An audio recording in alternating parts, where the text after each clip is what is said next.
মানবতা অপরাধের দায়ে ওবায়দুল কাদের সহ বেশ কয়েকজনের বিরুদ্ধে মামলা তদন্ত শেষ পর্যায়ে আছে বলে জানিয়েছেন আন্তর্জাতিক অপরাধ ট্রাইব্যুনালের প্রসিকিউটর গাজী এম.এইচ. তামিম। তিনি বলেন, শিগগিরই এই তদন্ত প্রতিবেদন জমা দেওয়া হবে।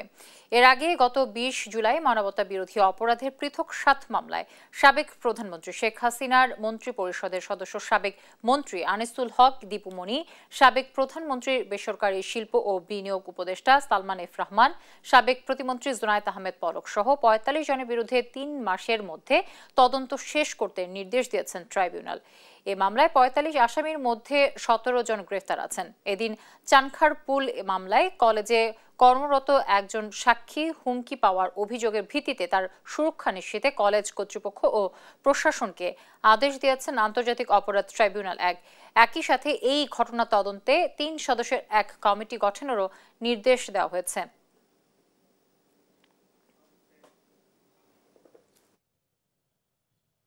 ট্রাইব্যুনাল আদেশ দিয়েছেন এই সাক্ষী যে প্রতিষ্ঠানে কর্মরত আছে সেই প্রতিষ্ঠানের প্রধান এবং এই প্রতিষ্ঠান এবং সাক্ষীর যে এলাকা সেই এলাকার তদন্তকারী সেই এলাকার অফিসার ইনচার্জ এই সাক্ষীর সুরক্ষা, সেফটি এবং ওয়েলবিং নিশ্চিত করার জন্য ওবায়দুল কাদের সহ বেশ কয়েকজনের তদন্ত প্রতিবেদন একদম শেষ পর্যায়ে মর্মে আমাদেরকে তদন্ত সংস্থা থেকে জানানো হয়েছে। খুব শীঘ্রই আমরা আশা করছি যে আরো কয়েকটি মামলার তদন্ত প্রতিবেদন আমরা হাতে পাবো।